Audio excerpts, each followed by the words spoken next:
Olá, bom dia! Estamos aqui novamente iniciando nossa EBD, Escola Bíblica Dominical, diretamente aqui da Igreja Batista Regular em Mangabeira. Eu sou o pastor Edson, da Igreja Batista. Que o Senhor esteja abençoando a sua vida. Quero mandar um abraço especial para todos os irmãos que compõem a Igreja Batista Regular em Mangabeira e também todos os irmãos e amigos que estão assistindo nesse momento essa aula tão importante para a nossa vida cristã. Nós encerramos a nossa aula semana passada sobre fé e hoje nós vamos falar sobre santidade e santificação. Duas palavras importantes que fazem parte do nosso processo de salvação.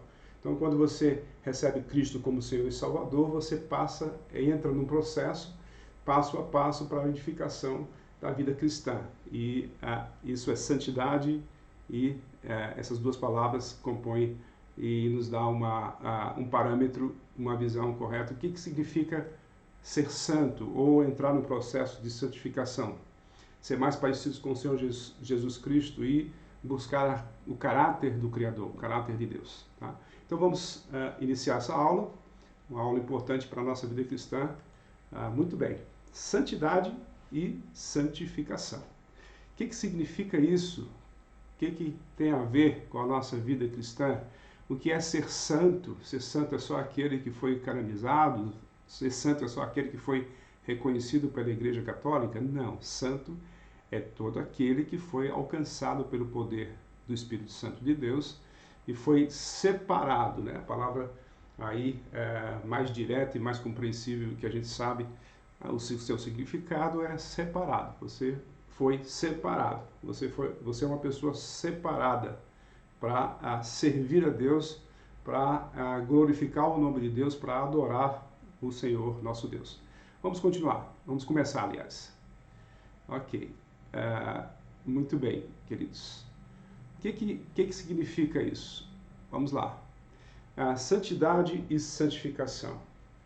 As duas palavras em nosso título representam um único grupo de palavras, tanto no hebraico como no grego. As duas línguas que compõem ou que foram feitas a palavra de Deus. Hebraico no Antigo Testamento e grego no Novo Testamento, também com aramaico, certo? São três línguas que foram escritas a palavra de Deus e todos nós sabemos, vocês devem saber também.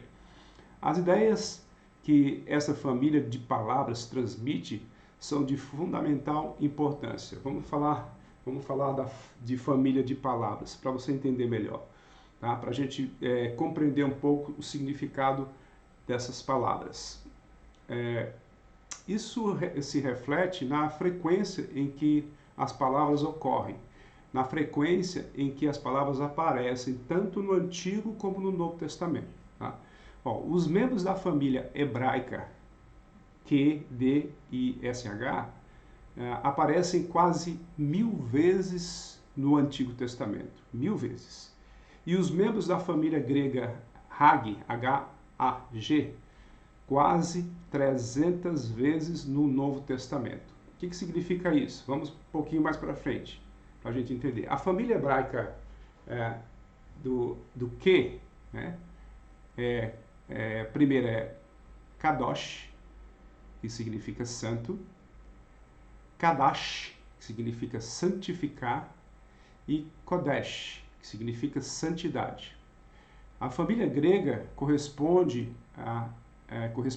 a essas palavras do Antigo Testamento é Hagios, santo, Hagiadzo, que é santificar, e três substantivos, Hagiasmos, Hagiosine, ou Hagiosine, e Hagiotes, que significa santidade. Tá?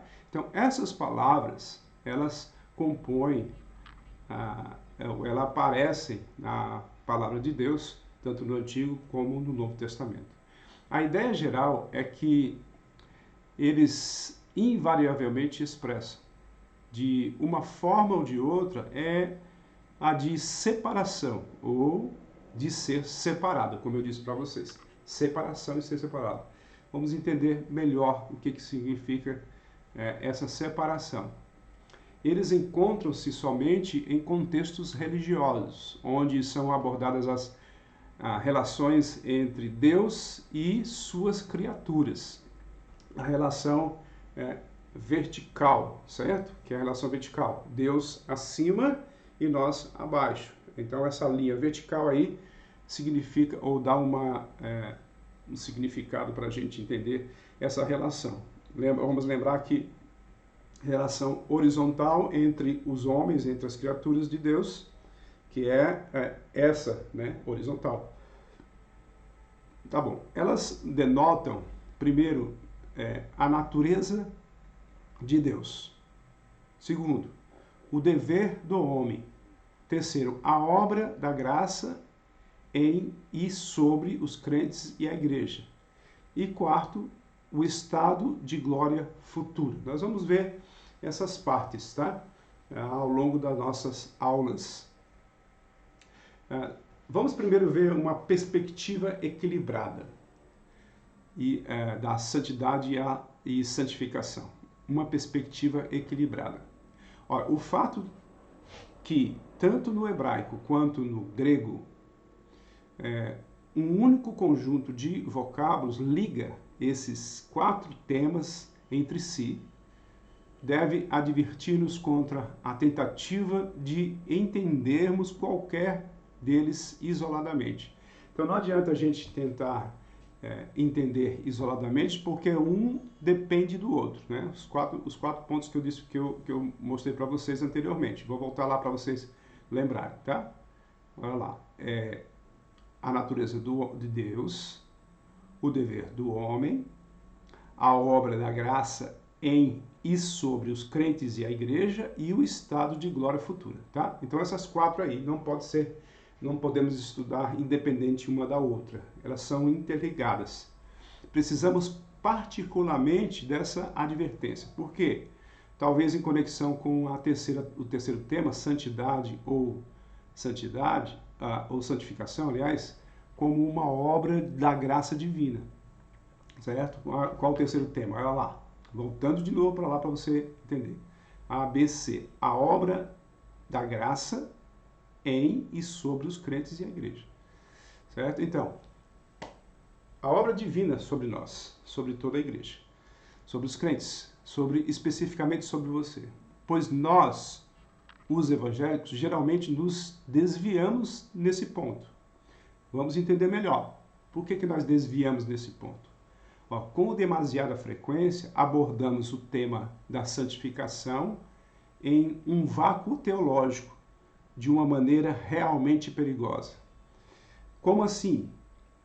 O movimento Holiness, que é o movimento santidade, tá, em inglês, e o ensino Holiness e as reuniões Holiness dirigem a nossa atenção exclusivamente para esse tópico. O que é Holiness? É santidade. O movimento Holiness nasceu nos Estados Unidos, chegou ao Brasil numa forma pentecostal, neopentecostal, onde a ênfase é o Espírito Santo. Tá? Não é errado você dar ênfase ao Espírito Santo, mas não dar ênfase exclusivamente ao Espírito Santo é errado. Ou dar ênfase exclusivamente ao Espírito Santo é errado. Porque nós temos um Deus em 3 pessoas e todos são de igual essência.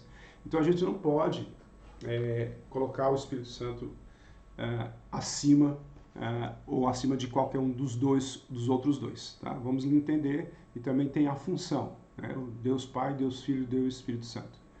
E pelo simples fato de sua existência, esses movimentos, esses ensinos e essas reuniões Holiness, nos encorajam a nos aproximar desse tema. Por quê? Porque esses movimentos Holiness, eles deram ênfase a uma busca de santidade, tá? Que é um ponto positivo. Agora, isso nos encoraja a aproximar desse tema e estudá-lo sem ao menos indagarmos se o ensino bíblico sobre a santidade de Deus, sobre a sua lei e sobre o céu também não seriam relevantes. Então, paralelo à santidade, paralelo à busca da santidade, o entendimento da santidade, nós temos que focar também a santidade de Deus, que é a base principal, e também sobre a lei e sobre o céu também, certo? Porque senão não é relevante esse estudo sobre santidade e santificação, tá? E aí precisamos entender que toda essa abordagem fragmentada, conforme a poderíamos chamar, é errônea, tá? Ela separa coisas que Deus juntou e assegura que mais cedo ou mais tarde nos desviamos da trilha certa. Então, nós temos que estudar um conjunto e não uma parte, tá? Pois a verdade é que os outros três temas fornecem o contexto e fixam a perspectiva segundo a qual o ensino bíblico sobre a santidade pode ser devidamente entendido. Então, a gente vai entender melhor estudando todo o conjunto.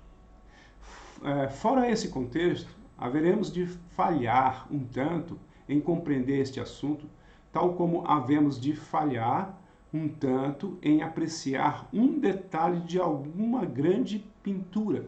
Esse é o exemplo. Se porventura recusarmos a vê-lo em seu próprio lugar, na pintura como um todo.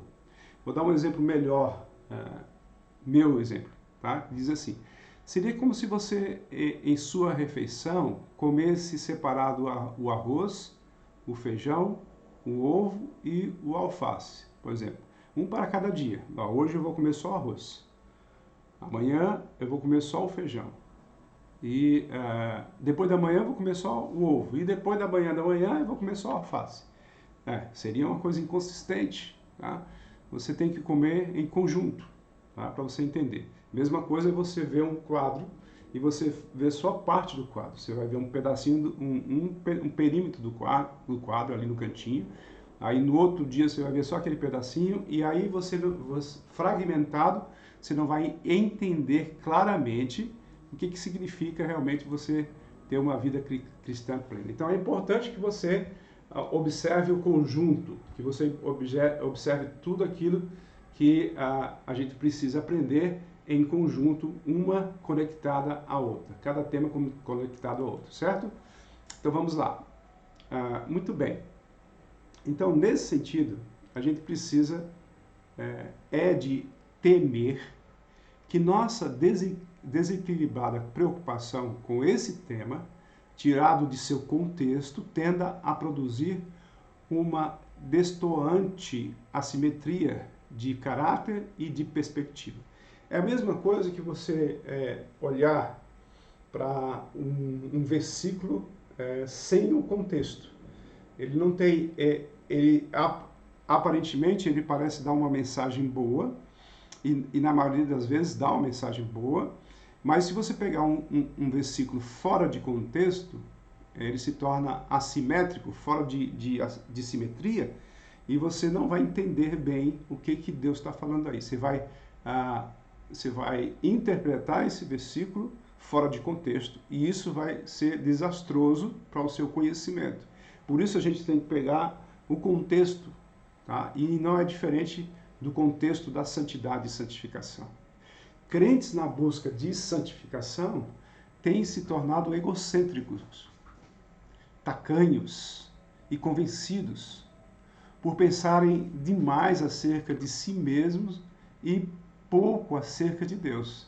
Então eu olho para a minha santidade, eu dou ênfase na minha santidade, eu começo a perseguir a minha santidade com todas as minhas forças, mas eu esqueço da santidade de Deus. Então, às vezes eu extrapolo a minha santidade, achando que eu estou fazendo algo ótimo para Deus, algo que Deus vai se agradar, mas eu esqueço da santidade de Deus em comparação com a minha santidade, que é uma comparação enorme, né? Uma diferença enorme entre eu e o meu Deus. Então eu preciso ver Deus e preciso ver a sua humilhação. Eu preciso ver a grandeza de Deus e ao mesmo tempo o amor de Deus para com os homens. E aí eu não posso extrapolar isso, porque eu vou me tornar um egocêntrico, certo? Um tacanho, um mesquinho, uma pessoa que não reparte as coisas para ninguém, né, que se torna uma pessoa miserável, né, e eu vou me tornar uma pessoa convencida, como se eu fosse o dono da verdade.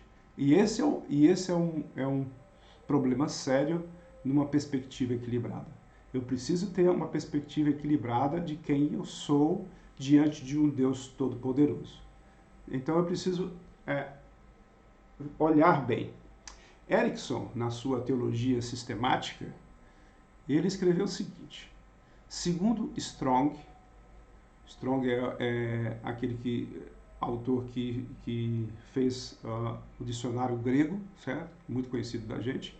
Segundo Strong, o egoísmo ou a preferência por si mesmo acima de Deus pode se manifestar de diversas maneiras: sensualidade, incredulidade e inimizade para com Deus. Portanto, de todo modo, o pecado é egoísmo.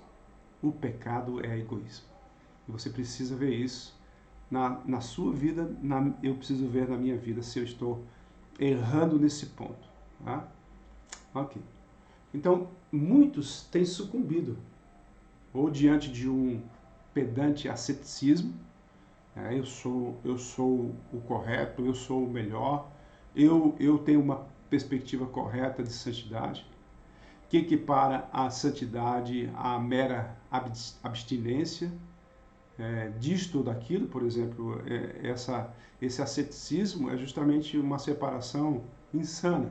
Nós sabemos que temos que ter cuidado com o pecado, mas de repente ele começa a fixar alguns pontos que ele deixa de fazer, que ele se abstém, e que isso é a sua teologia de santidade e santificação. Por exemplo, o sexo dentro do casamento, com restrições, né? Nós vemos que Paulo ele mostra qual é a restrição que deve ser feita. Ou bebidas alcoólicas, né? Bebidas alcoólicas, quando ele diz assim, olha, eu não bebo e eu sou santo. Não é só isso, né? Nós sabemos que bebida alcoólica é necessário deixar para a saúde do templo do Espírito Santo, mas não por outra coisa. Calças jeans, né, como surgiu ao longo dos anos, das décadas, quem usava calças jeans eram pessoas que não eram santas, eram pessoas que estavam pecando. Jazz, ouvir jazz ou apreciar o jazz, ou música rock, que hoje nos nossos dias também. Então, essa apreciação pontuada, específica, pode denotar um asceticismo, né? E isso é perigoso. Cabelos compridos, por exemplo. Se fulano usa cabelo comprido, um homem, ele está fora do padrão, ele não é uma pessoa santa, uma pessoa santificada, uma pessoa que está em processo de santificação. Antigamente também teve as costeletas, né? Ou tratamento depilatório também, teatro, onde as pessoas dizem, olha, o teatro é uma coisa do diabo. Depende da peça, lógico, como depende de qualquer filme ou qualquer exposição errada. Interesses políticos, o crente ele pode ter interesses políticos ou não pode, que aí fica essa discussão. Então, especificamente, não, eu não me meto em política, por isso eu sou mais santo. Ou seja, o que for. Ou a um culto, a alguma experiência especial. Eu recebi uma revelação, identificada com a santidade. Por exemplo, isso aconteceu ao longo das décadas também, séculos e décadas passadas, que vem se acumulando, que vem se renovando, por exemplo, como segunda bênção, plenitude do Espírito, batismo do Espírito Santo, santificação completa e etc. Então, esses pontos que você talvez já deve ter ouvido falar. Que algumas têm seguido até o ponto de negligenciarem a mais corriqueira moralidade cristã. Então, ele começa a ver estas coisas e esquece da moralidade cristã, que é direta, onde Deus nos ensina como devemos agir, como devemos nos comportar, e esquecemos disso e damos ênfase em outras coisas e nos tornamos ascéticos. Então, quem escreveu isso foi o Bispo Riley, em 1879, vamos lembrar que o Bispo Riley, ele morreu em 1900, mas o que ele escreveu é muito atual para nós hoje. Quando as pessoas falam em ter recebido tão grande bênção, de terem encontrado a vida superior, após ouvirem algum intenso advogado da santidade pela fé e pela autoconsagração, ou mesmo ao mesmo tempo que seus familiares e seus amigos não veem qualquer melhoria e nenhum acréscimo na santidade, em sua conduta e em seu comportamento diário, um dano intenso é feito contra a causa de Cristo. Certo? Por quê? Porque a pessoa fala de experiências grandiosas na sua santidade, mas não há mudança nenhuma na vida dele. Então todos os amigos, parentes, as pessoas que conhecem ele vão dizer assim, olha, ele disse que é santo, mas ele não tem nenhuma santidade. Isso causa transtorno para o cristianismo, certo? Para a causa de Cristo. Isso está escrito lá no livro excelente de Riley, que é Santidade, sem a qual ninguém verá o Senhor. Tá certo? Então é importante que a gente precise entender essa perspectiva equilibrada. Uma perspectiva, continuando essa daí, as palavras de Riley permanecem inconfortavelmente relevantes até hoje.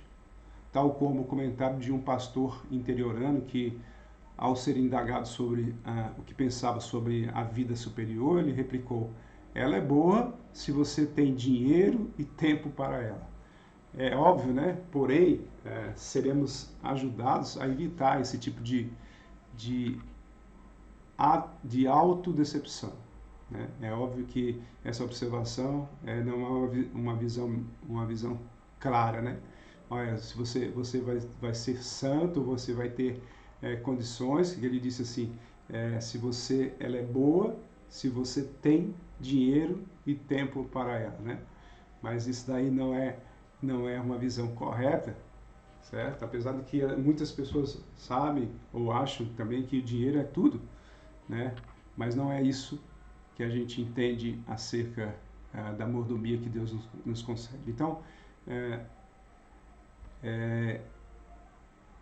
sobre o qual somos chamados a refletir, né? Seremos ajudados a evitar esse tipo de autodecepção ao caráter santo de Deus, sobre o qual somos chamados a refletir.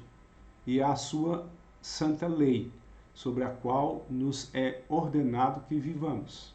Então procuremos agora desenvolver nossos 4 temas em sua ordem e conexão apropriadas. Por quê? Vamos lembrar que nós temos que aprender o conjunto das 4 e não somente um aspecto dela. E a gente vai iniciar a primeira hoje. Tá?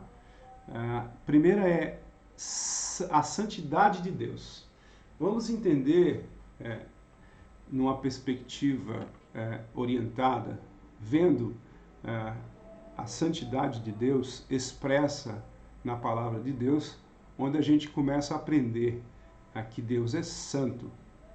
E nós começamos a ver que santo é o vocábulo que a Bíblia usa para exprimir tudo quanto é distintivo e transcendente na natureza e no caráter revelados do Criador.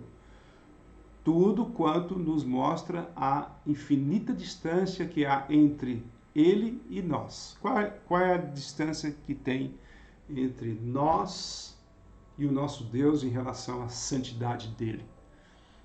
Não dá para comparar. Tá? Você entende isso. Você entende que nós somos criaturas de Deus, que nós fomos alcançados, que nós estávamos lá em Adão e vivíamos com Deus em harmonia e nós desobedecemos ao Senhor, fomos separados e o processo de crescimento foi então interrompido no sentido de santidade, de ser sempre parecido com o Senhor, e foi resgatado por Cristo Jesus, onde a gente entende que a vida cristã é uma vida pautada no relacionamento entre o homem e Deus e o crescimento em santidade. E Quando nós olhamos para a santidade de Deus, inalcançável, é óbvio, Deus é santo, Deus é perfeito, Deus é extremamente uma pessoa, né, que não comete nenhum erro, e nós somos pessoas realmente falhas, principalmente por causa do pecado. Então, a distância é enorme.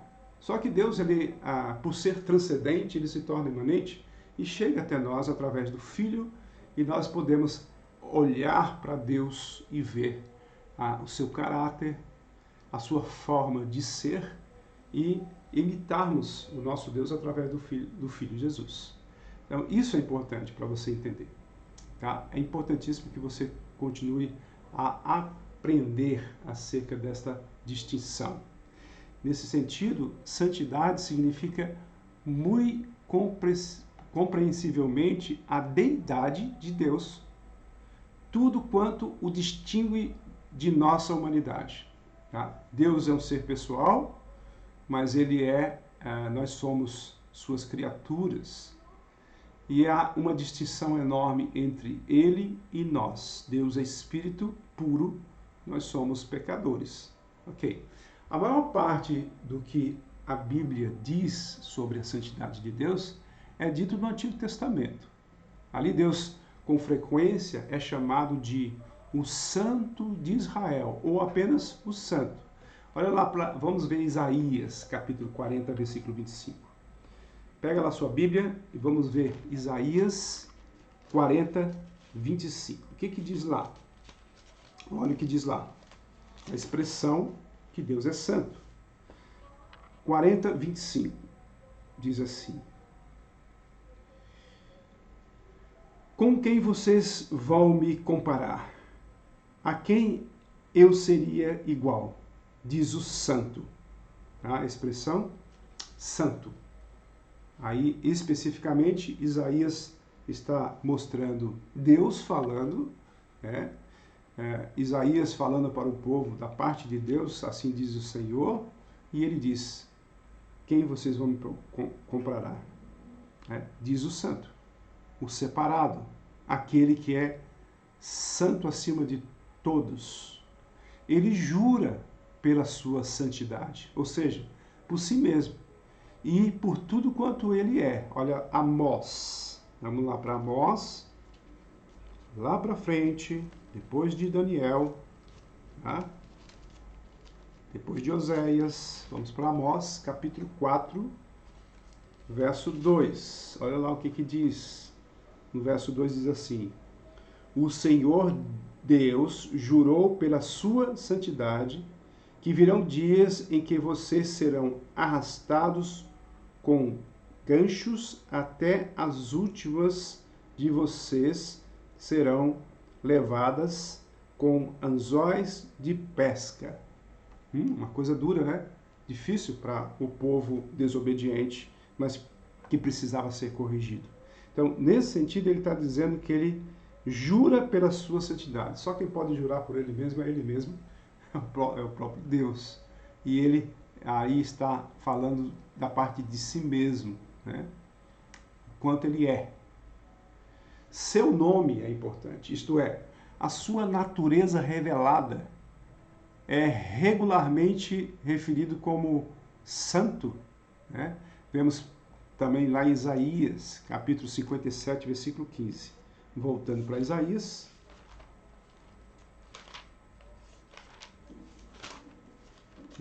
Capítulo 57, versículo 15. Olha lá o que diz. 57, 15. Ele diz assim: porque assim diz o alto, o sublime, que habita a eternidade e cujo nome é santo.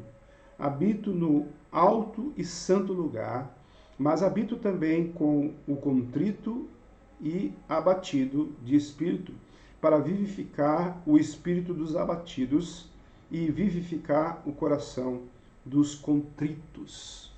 Tá? Versículo 15. Muito interessante e profundo essa palavra aí, que o próprio Deus nos fala ao povo de Israel e nos fala também. Os anjos o adoram. exclamando: Santo, Santo, Santo é o Senhor dos Exércitos. O superlativo na língua grega é 3 vezes repetido. Então, em vez de falar Santíssimo, ele fala Santo, Santo, Santo. Santo é o Senhor dos Exércitos. Isaías, capítulo 6. Voltando mais para Isaías, vamos lá. Capítulo 6, versículo 3. Olha lá o que diz. Diz assim: e clamavam uns para os outros, dizendo: Santo, Santo, Santo é o Senhor dos Exércitos. Toda a terra está cheia da sua glória. Toda a terra está cheia da sua glória. Então, no Novo Testamento, as alusões à santidade divina são menos comuns, embora ocasionalmente encontremos a palavra santo aplicada a todas as 3 pessoas da deidade, tanto ao Pai, como ao Filho e como ao Espírito Santo. Essa expressão, esse nome, essa nomenclatura, essa posição de santo é dada a eles também.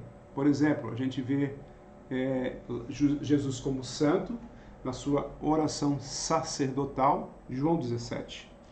Vamos lá para João 17, e vocês vão ver a oração do Senhor, a oração excepcional, quando ele diz no versículo 11, ele diz o seguinte, ele diz, versículo 11: já não estou no mundo, mas eles continuam no mundo, enquanto eu vou para junto de ti. Pai Santo, guarda-os em teu nome que me deste, para que eles sejam um, assim como nós somos um. Jesus como o Santo, tá? E os demônios identificaram Jesus como o Santo de Deus. Então, até os demônios saindo da boca deles, né?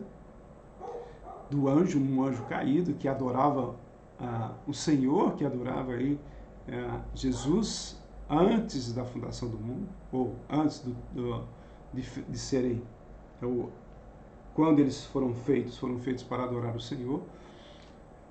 Marcos capítulo 1, versículo 24. Vamos para Marcos.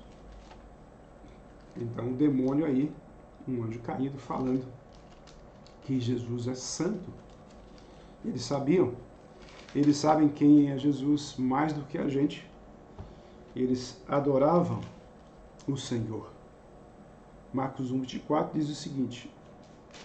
Diz assim: o que você quer conosco, Jesus Nazareno? Você veio para nos destruir? Sei muito bem quem você é, o Santo de Israel. Uma declaração fortíssima vinda de um inimigo que sabe quem é o Senhor Jesus, Santo de Deus. E o nome do Consolador é Espírito Santo, né? Não é só Espírito, é Pai, Filho e Espírito. Pai, Filho e Espírito Santo. Então, a terceira pessoa da Trindade é chamado de Espírito, mas também acrescentado Santo. De fato, esse nome ocorre quase 100 vezes no Novo Testamento, no Espírito Santo. A ênfase de santidade tem como base o próprio Deus Pai, Deus Filho e Deus Espírito Santo. A Trindade, o nosso Deus completo. E a gente precisa ver com mais intensidade a santidade, sem esquecer da santidade de Deus, sem esquecer da santidade do Filho, sem esquecer da santidade do Espírito.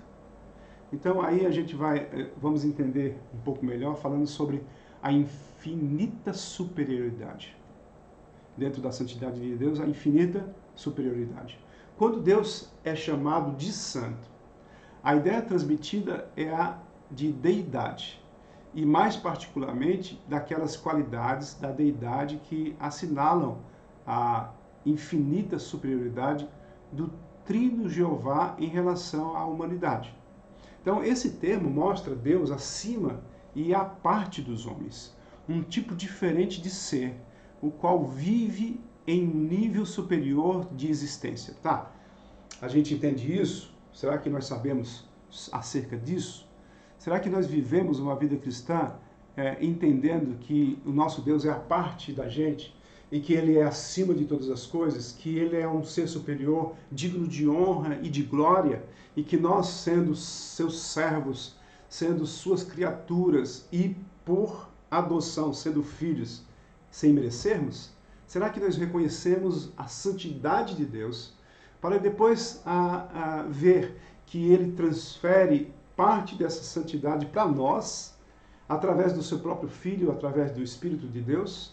Será que nós entendemos isso? Nós precisamos entender isso. Mas a gente precisa entender que Deus é santo, é um Deus todo-poderoso, e que quando nós estamos na presença dEle, e todo o tempo estamos, mas quando nós, num certo sentido, na nossa perspectiva, entramos na presença dEle, na oração ou na adoração, ou ouvindo a palavra, de alguma forma nós temos que ter reverência a esse Deus todo-poderoso e entendermos que estamos no ambiente santo, e nós somos chamados de santos também, porque nós somos o próprio templo dele, onde ele habita agora.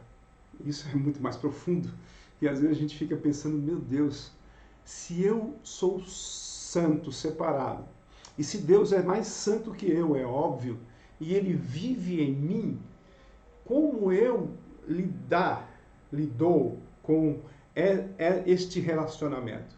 Como eu lido com essa perspectiva de um Deus acima, a parte de mim, mas que habita em mim agora?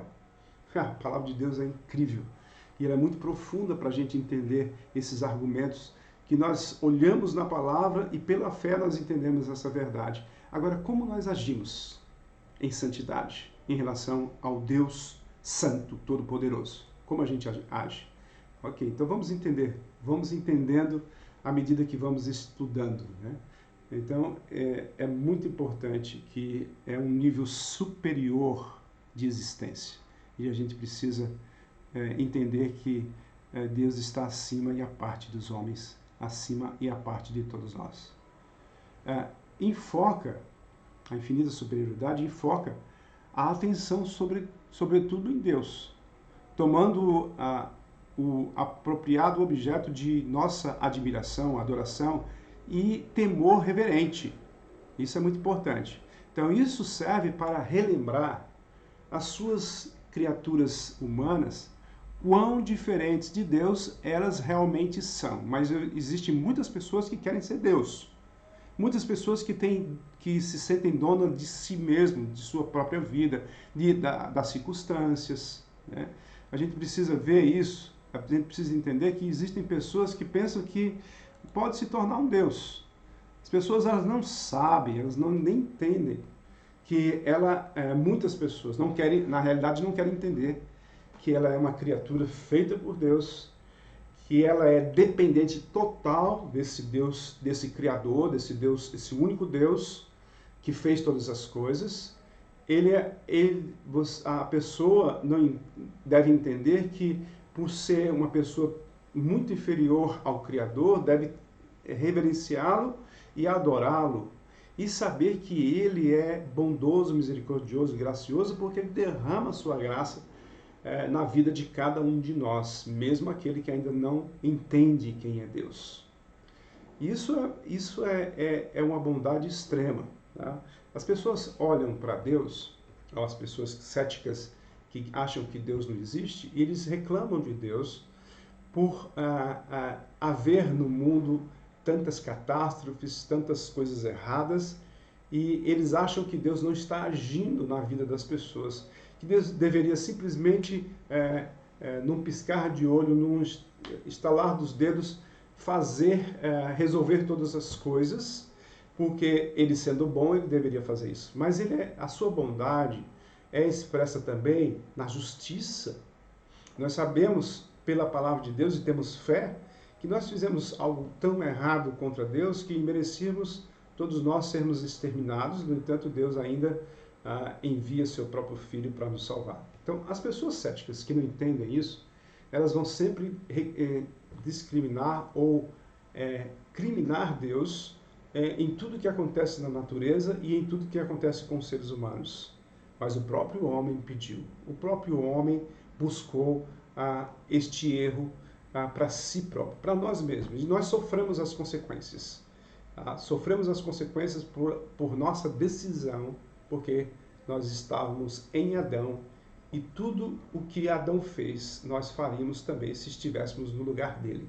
Olhando para a Escritura, nós olhamos e dizemos, não, se eu fosse Adão, eu não faria isso. Mas nós sabemos que faríamos, porque Adão foi um representante universal de toda a humanidade, uma consciência de toda a humanidade, que tinha um livre arbítrio de fazer uma decisão entre o certo e o errado. Ele escolheu o errado e nós sofremos as consequências também porque escolheríamos o errado. E é muito importante você saber disso também, ou dar ênfase nisso que Deus tem nos mostrado através das Escrituras. Assim, denota primeiro a infinita grandeza e o infinito poder de Deus, em contraste com a pequenez e a fraqueza dos homens e das mulheres. Nós somos extremamente frágeis. Já pensou nisso? A gente vê isso claramente nos nossos dias, principalmente nesse contexto em que estamos passando, onde nossa geração nunca passou, da fragilidade do ser humano em que, submetendo a um simples vírus, pode morrer de acordo com a vontade de Deus. Deus está no controle de todas as coisas. Nós precisamos entender isso, a nossa fragilidade em relação à santidade e à infinita superioridade de Deus em nossa vida. Segundo, denota a sua perfeita pureza e retidão, que fica em marcante contraste com a iniquidade e impureza da humanidade pecaminosa, e que evoca da parte do Senhor a sua inflexível reação retributiva contra o pecado. Reação essa que a Bíblia chama de ira e de juízo de Deus. Tanto a ira, que é santa, e o juízo de Deus, que é santo, é uma demonstração do amor de Deus também. Parece ser uma coisa contraditória, mas é. Ele pune verdadeiramente e justamente o homem que peca. E nós pecamos contra Deus e não contra as pessoas ou contra nós. Na realidade, nós pecamos contra o Criador quando nós fazemos algo que Ele não quer que faça. Nós demonstramos que não confiamos num Deus Todo-Poderoso que fez todas as coisas e que está no controle de todas as coisas. E isso é um sentido, a expressão dele de punir, essa expressão, essa reação retributiva, é justamente uma reação justa, mas é uma ira, é um juízo de Deus que ele tem prerrogativa para exercer, porque ele é o Deus Todo-Poderoso, que sabe todas as coisas e que dá a nós uma perspectiva e um refrigério necessário quando nós reconhecemos a grandeza de Deus. Então, terceiro, denota a sua determinação em manter o seu próprio governo justo, sem importar quanta resistência e oposição haja contra esse governo. Uma resolução que garante que todo pecado eventualmente receberá a devida recompensa. Tá? Todo pecado terá uma devida recompensa justa. Tá?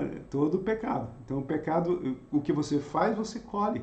Se você planta coisas boas, você vai colher coisas boas. Mas se você planta coisas ruins, você vai colher coisas ruins.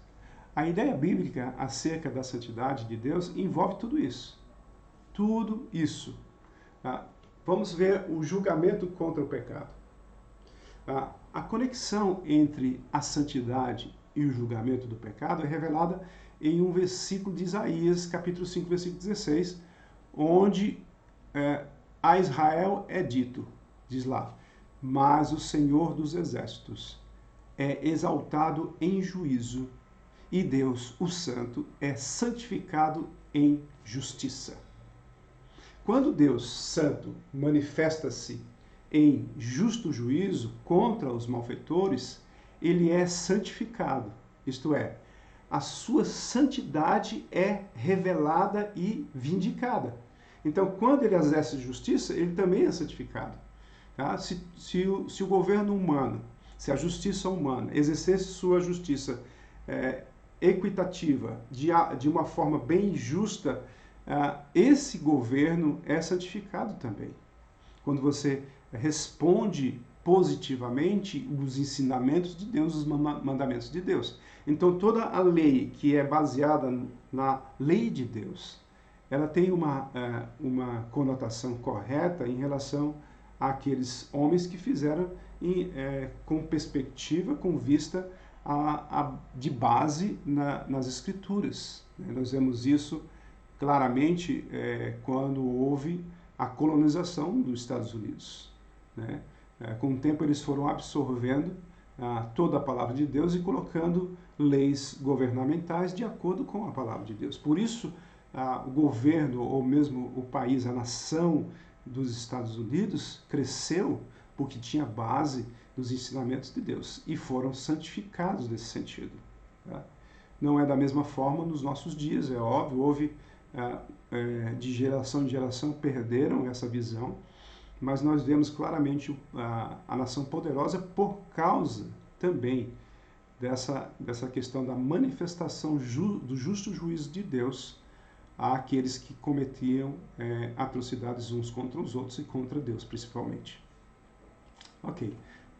E o julgamento contra o pecado continua quando esses atos de poder e de justiça declaram a grandeza de Deus e manifestam a glória perante os homens. Então, a palavra de Deus diz que feliz é a nação que tem Deus como Senhor.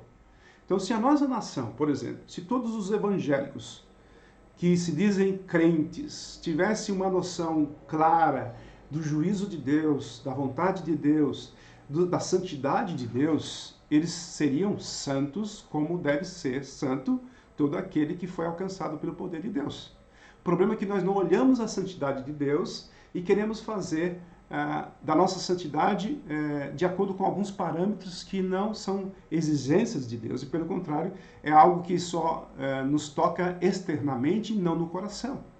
O nosso coração, ele ainda continua duro quando nós achamos que fazendo esses parâmetros de acordo com nosso próprio entendimento, de acordo com a nossa própria visão, nós erramos em fazer isso, esquecendo dos padrões de Deus, que são claros, que são justos, que são eternos para a nossa vida cristã aqui neste mundo. Então a gente precisa observar melhor tudo aquilo que o Senhor tem nos ensinado acerca da santidade dele, para depois partirmos para a nossa santidade, com base na santidade de Deus, que é um padrão altíssimo, mas que precisa ser buscado, mesmo que inatingível, mas precisamos ser mais parecidos com o Senhor, nosso Deus, através do Filho. Por isso, essa ênfase é importante. Por isso, essa ênfase que Deus nos dá, através da palavra, é importante para a nossa vida cristã. Isso é importante que você dê ênfase, que você precisa aprender, que você precisa usar em sua vida, dia após dia, em santidade. Por esses meios, Deus se faz conhecido e é honrado. Tá? Esses atos de poder e de justiça que declaram a grandeza de Deus. Manifesta a sua glória perante os homens. Por estes meios, Deus se faz conhecido e é honrado. Ok. E a ligação entre essas coisas é salientada no fim de uma outra profecia de julgamento. Lá em Ezequiel, capítulo 38, versículo 23, diz: Assim eu me engrandecerei, vindicarei a minha santidade e me darei a conhecer aos olhos de muitas nações, e saberão que eu sou o Senhor. Então, Ezequiel é claro em relação à questão da manifestação de Deus para as nações e que todas as nações irão saber um dia que Ele é o Senhor. Mas, por enquanto, se uma nação sabe que Ele é o Senhor, essa nação é santificada. Da mesma forma que Deus se santifica por revelar a sua santidade em atos de julgamento, assim também no Antigo Testamento os homens santificam a Deus quando honram a sua revelação mediante a observância reverente de sua vontade. Vamos ver Números, capítulo 20, versículo 12. Olha lá em Números. Números, capítulo 20, versículo 12. Olha lá o que diz. Ok, diz assim. Diz assim: Mas o Senhor disse a Moisés e a Arão: porque não creram em mim para me santificarem diante dos filhos de Israel, vocês não farão entrar este povo na terra que lhe dei. Lembra que quando eles chegam na terra, Deus destrói todas aquelas pessoas acima de 20 anos. Somente Josué e Caleb entram na terra prometida e todos os jovens até 20 anos. De 20 anos para cima, todos morreram. Por quê? Justamente por causa dessa falta de santificação, da desobediência a Deus. Certo? Então ele fala que nós precisamos honrar a Deus em sua revelação, observando a reverência de sua vontade. Então a gente precisa ser reverente a Deus. Nota que nós estamos tão libertos com a palavra de Deus e com o nosso Senhor Jesus Cristo que perdemos um pouco a reverência. Tá? Nós entramos no templo, ou lugar que não é um lugar santo, porque o lugar santo somos nós sabemos disso. A gente precisa entender que a nossa vida cristã é uma vida cristã especial. Tá? Uma vida cristã especial. Vamos entender. Então, o que acontece? É diferente do Antigo Testamento. Né? Entrar no santo lugar exigia uma reverência extrema. E entrar no lugar santo do santo só o sacerdote, que tinha que ter processos de tradições de santificação, de purificação extremas. Era uma preparação enorme. Né? Agora nós temos livre acesso, o véu foi rasgado, nós lembramos, né, de cima a baixo, pelo próprio Deus, através da crucificação de Cristo Jesus, quando ele ofereceu seu próprio sangue, o seu próprio corpo, e nós temos livre acesso a Deus. Mas agora não é assim também você chegar e, Senhor, não sei o quê, e falar de qualquer jeito. Não, é uma reverência. É você se ajoelhar diante dele, é você mostrar a reverência a ele, dependência dele. Então não é assim. Geralmente nós perdemos essa reverência dentro do lugar onde nós nos reunimos. Quando nós chegamos para cultuar a Deus, é uma reverência extrema, sim. Por quê? Porque eu vou louvar, eu vou cantar a Deus, eu vou ouvir a sua voz através da palavra, eu vou orar. E nós vamos entrar na presença dele, na perspectiva nossa, porque nós sabemos que estamos sempre na presença de Deus, e somos o próprio templo dele, reunidos como igreja, né, como membros do corpo de Cristo, onde Cristo é o cabeça, e o ser adorado, que é o próprio Deus. Então, qual é a reverência que você tem? Qual a santidade que você tem diante de um Deus Todo-Poderoso que controla todas as coisas e sabe tudo o que se passa na sua vida? Sabe as suas vontades, os seus anseios, as suas dificuldades, os seus erros, os seus pecados? Nós temos que ter reverência a Deus. Nós temos que demonstrar essa reverência, grandiosa reverência do nosso Deus. E precisamos ver isso claramente na palavra de Deus e continuar claramente fazendo aquilo que o Senhor quer que nós façamos. Então, nesse sentido, esse honrar a santidade de Deus é a essência da adoração.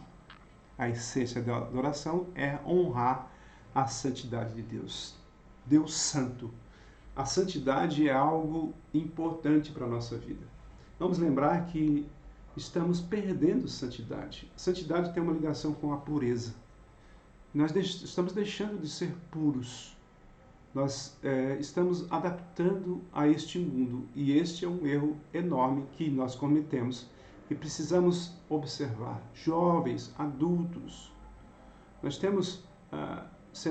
nós somos bombardeados com imagens e sons constantes que nos levam a perder essa santidade, ao invés de a gente crescer em santidade. Mas a santidade não tem que crescer em algo externo, mas algo interno. Nosso coração tem que ser quebrantado. Nosso coração precisa ser quebrantado. Em um sentido paralelo, Pedro nos exorta. Olha lá Pedro, capítulo 13, versículo 15, que diz: santificai a Cristo como Senhor em vossos corações. Então, Deus é santo e Ele tem que ser santificado nos nossos corações. É algo interno, é algo que faz parte do nosso ser. Cristo é santificado em nossos corações. O que significa isso? Santificamos ao Senhor Jesus Cristo quando lhe permitimos governar as nossas vidas. Governar as nossas vidas. E aí? Será que nós deixamos Cristo governar as nossas vidas? Já pensou nisso? Quem é o nosso Rei? Quem é o nosso Senhor?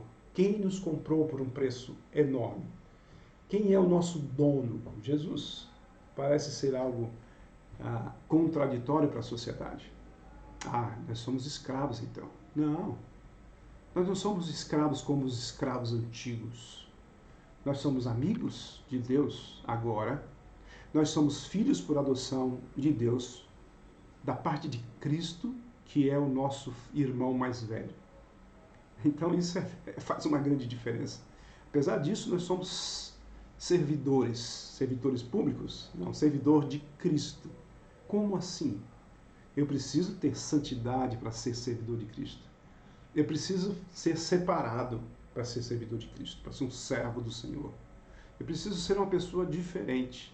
Eu preciso crescer no conhecimento da palavra e entender qual é o caráter de Deus e esse caráter será absorvido na minha vida.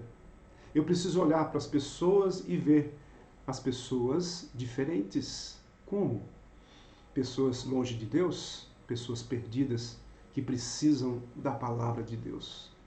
E nós temos que ter essa visão correta de buscar essas pessoas para que elas venham a entender aquilo que nós já recebemos e entendemos. Essa é a principal ação de santidade. Outra ação de santidade importante é reconhecer que cada um que está do meu lado, eu tenho que tratá-lo como superior a mim mesmo. E isso parece ser difícil, porque na maioria das vezes nós queremos estar acima das pessoas, nós queremos ter um poder, nós queremos demonstrar a nossa inteligência, a nossa sabedoria, e isso é um desafio. E Jesus mostrou claramente que ser mestre tem que ser servo. Para que eu seja um mestre, para que eu esteja acima, para que eu seja honrado por Deus também, eu preciso ser servo. Isso é contraditório para a sociedade. Essa é a grande diferença que você precisa absorver e mudar na sua vida cristã. Então, nesse sentido, nós vemos que santificamos ao Senhor Jesus Cristo, repetindo o que eu falei, quando lhe permitimos governar as nossas vidas. Eu não preciso tomar decisões por mim mesmo antes de consultar Deus, antes de falar com Jesus e mostrar que o que eu pretendo fazer e pedir orientação a Ele, porque Ele é o meu Senhor. E aí, nesse sentido, nós podemos entender essa primeira parte da santidade de Deus. Óbvio que nós estamos somente dando umas pinceladas, não é um ensino profundo, mas é um ensino que pode nos orientar e nos dar uma base sólida para a gente continuar crescendo no conhecimento de Deus. todos os dias em nossa vida. E aí depois, se Deus assim permitir, na próxima semana nós vamos continuar, né, vendo aí as outras partes e que nós possamos crescer no ensinamento da palavra de Deus. Que Deus esteja abençoando a sua vida, que você esteja conosco, acompanhando esses ensinamentos tão importantes que vêm lá do alto, né, não é da minha parte. Nós vemos aí alguns comentários de pessoas iluminadas pelo próprio poder de Deus, que escreveram seus livros, que fizeram seus comentários, mas da parte de Deus, da parte da própria Escritura, a gente vê claramente uma doutrina bíblica direcionada, uma doutrina bíblica que não é fora dos padrões, e isso é importante para você. Esteja caminhando no ensino da palavra de uma igreja que ensina verdadeiramente o que é a palavra de Deus, o que Deus fala aos nossos corações, aos nossos ouvidos. É importante que você perceba isso e saia de ensinamentos errados, de igrejas erradas. Temos muitas igrejas erradas e temos igrejas excelentes que ensinam verdadeiramente o Evangelho e você precisa observar isso. Tenha cuidado, procure saber o que está verdadeiramente no contexto da palavra de Deus. Que Deus esteja abençoando a sua vida. Vamos orar nesse momento, encerrando a nossa escola dominical de hoje. Senhor nosso Deus, obrigado, Senhor, pela tua bondade, misericórdia, graça, pelos ensinamentos que estamos absorvendo acerca da tua palavra e do teu Santo Espírito que está nos direcionando, nos dando sabedoria para entender e expressar aquilo que esteja dentro da tua vontade. Abençoa, Senhor, todos os irmãos que estão assistindo, aqueles que não puderam assistir. Nós te pedimos misericórdia para que resolva todos esses problemas, que nós venhamos a aprender diante dessa pandemia quem nós somos, quem o Senhor é e como nós devemos viver uma vida de santidade e santificação para a glória do teu nome, em nome de Cristo. Amém. Se você ainda não se inscreveu no nosso canal, se inscreva, se for da tua vontade, tá? E se você quiser dar um legalzinho aí, um positivo, um like, faça isso também, tá? Para que a gente possa continuar transmitindo essas mensagens, esses ensinos da palavra de Deus para os irmãos e para os amigos que possam ser edificados com a palavra de Deus. Que Deus nos abençoe.